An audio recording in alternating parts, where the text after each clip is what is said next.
She called the cops and screamed, "Arrest him!" But I was on my own land.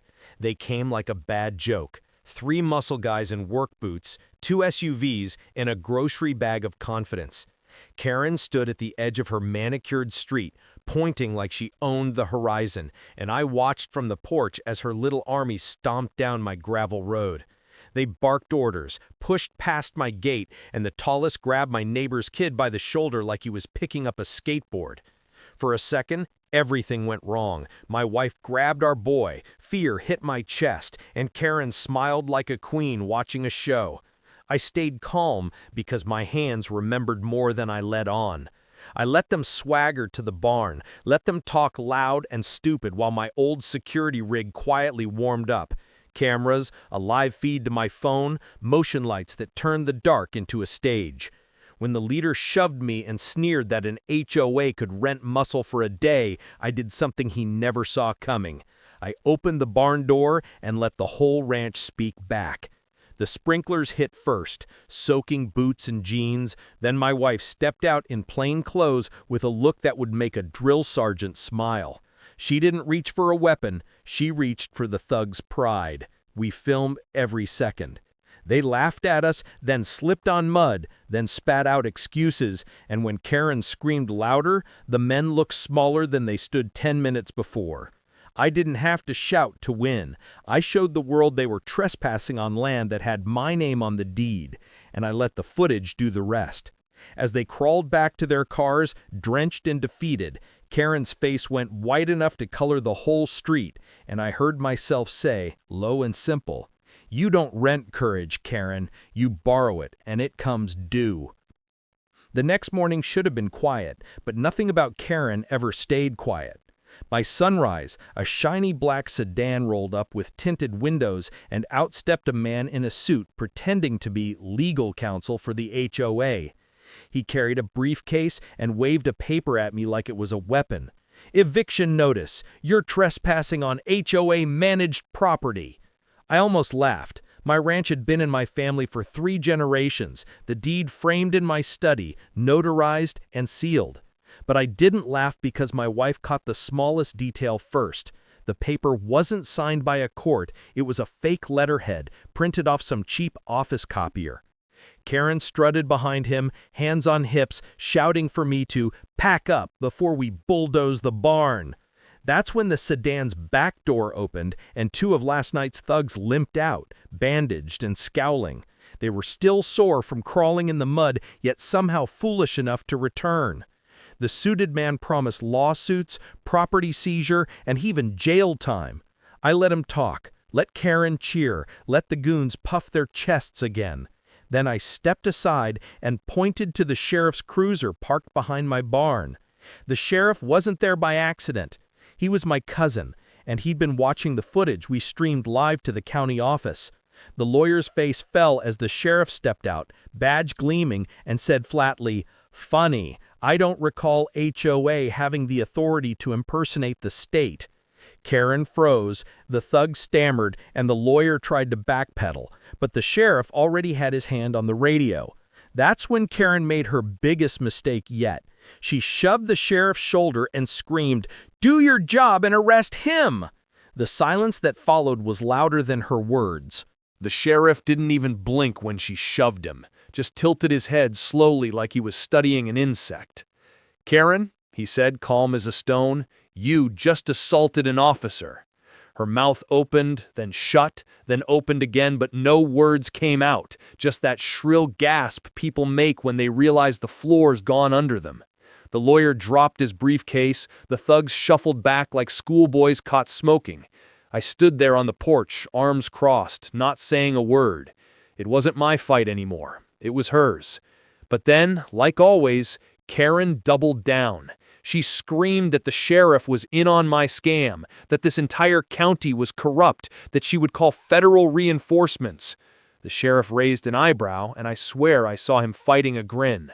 My wife walked up beside me, phone in hand, showing the live feed still streaming online, thousands of viewers watching Karen implode in real time. "Federal reinforcements?" my wife asked softly. "That's cute. Want me to dial them for you?" The thugs looked at each other, pale and restless, one of them muttering that he wasn't getting paid enough for this.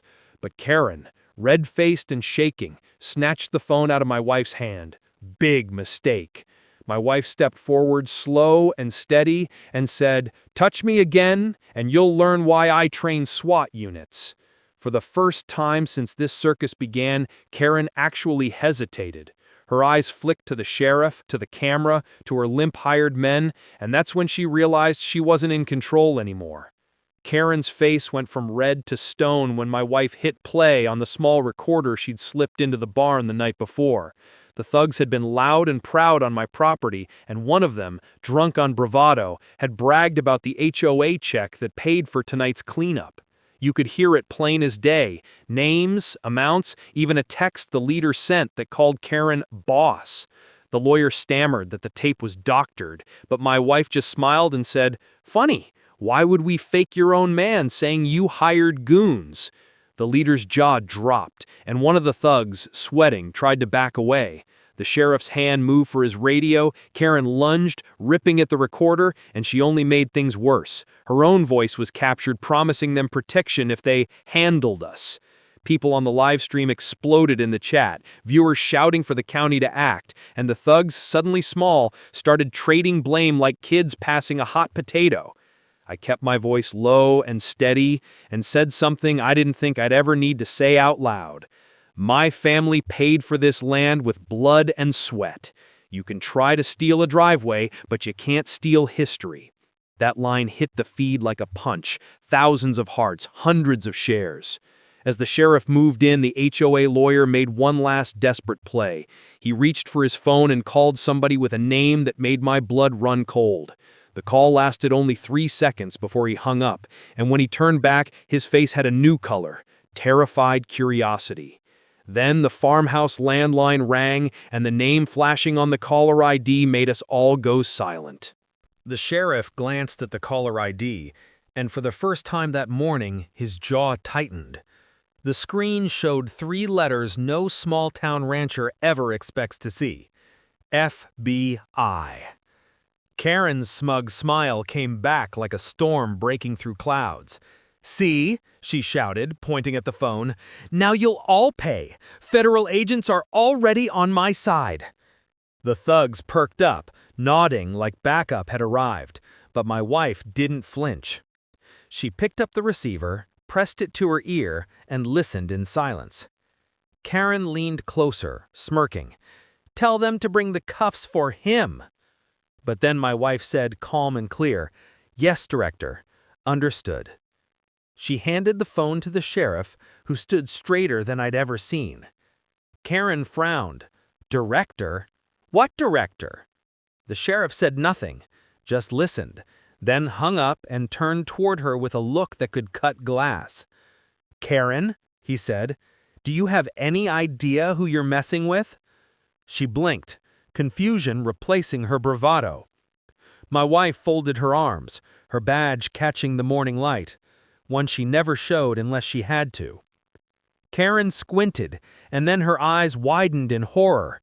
You're not just a trainer, you're—" My wife interrupted softly. "Federal task force, counterintelligence, and you just tried to steal land from one of our own." The silence was heavy, broken only by the thugs cursing under their breath. Then, in a panic, Karen bolted towards her car, only to find the sheriff's deputies already blocking the road. Karen froze mid-step, realizing the road was sealed with 2 patrol trucks angled nose to nose. The deputies leaned against their doors, arms crossed, watching her unravel. She spun around, hair flying, and shrieked, "This is illegal! I own this neighborhood!" The sheriff finally lost his patience. "Neighborhood, yes. Ranch, no. And assaulting officers, hiring thugs, filing false documents, that's prison talk." The lawyer tried to salvage what was left. He raised his trembling hands, mumbling about misunderstandings, but the sheriff pulled the fake eviction letter from his briefcase and held it up. "Forgery, Class D felony. You want to keep talking?" The man went pale, lips twitching, and dropped to his knees. Meanwhile, the thugs knew the show was over. One limped forward, muttering, "We just wanted a paycheck, man," before the deputies cuffed him. Another tried to run, but the mud from last night caught his boots again, and he landed face first, while the live feed caught every humiliating second. The internet loved it. But Karen wasn't finished. She stomped toward me, shaking, spitting words like venom. "You think you've won? You're nobody. Just some ranch rat squatting on land that should have been HOA property." That's when my wife stepped down from the porch, calm but with steel in her voice. "Tell me, Karen, how do you think it'll look when the whole county sees the deed with my husband's name? How will the HOA explain forging documents while trespassing on federal officers' property?" Karen's breath hitched, eyes darting between cameras, cops, and neighbors now gathering at the fence line. For the first time, she looked small. And just when she thought it couldn't get worse, the sheriff's radio crackled with a voice saying, "Bring her in. State attorney's been waiting for this one." Karen's knees buckled when she heard that radio call, but her pride wouldn't let her fall. She straightened up, tried to smooth her hair, and shouted at the neighbors now whispering over the fence. "Don't believe them! I am the HOA! Without me, this place falls apart!" But the crowd wasn't buying it. Phones were up, recording every second, some even cheering when the deputies moved in with cuffs. The sheriff read her rights in a calm, practiced tone, and every word hit her like a hammer. She screamed over him, claiming diplomatic immunity, claiming her brother in Washington would have their badges by morning. But the lawyer, still on his knees, muttered the final nail. "She's been laundering HOA dues for years." The whole yard went silent. Even the deputies paused, eyes cutting back to Karen. Her face drained of color, and for the first time, she didn't have a word to spit. The sheriff sighed, shaking his head. Figures. All this wasn't about rules. It was about money. They cuffed her wrists behind her back, and the neighbors erupted. Some laughing, some clapping, one old man even shouting, "About damn time!" The thugs slumped against the cruiser, defeated, while the lawyer begged to cut a deal. I walked down the steps, looked Karen in the eye, and said the line that had been boiling inside me since the first fake notice hit my door. "You tried to steal my land with paper and lies, but in America, land is earned, not stolen." The deputies led her away, kicking and screaming, as the morning sun spilled across the ranch. My wife slipped her hand into mine, and for the first time in weeks, the air felt clean again. But just before the cruisers rolled out, the sheriff leaned close and whispered, "This isn't over. HOA's board is going to fight back. They always do. You ready for round two?" I didn't answer him right away. My eyes followed the convoy of cruisers as they dragged Karen and her wrecked little army down the gravel road, dust rising behind their tires. The neighbors slowly drifted back to their homes, still buzzing, still filming, still posting. The whole county would know before noon. I turned to the sheriff. "Round two?" I asked. He nodded, his voice low. "Karen's just the face. The board? They're bigger, meaner, and richer than her. You humiliated them on camera. They'll come at you with every trick in the book. Lawyers, politicians, maybe worse." Before I could reply, my wife's phone buzzed again.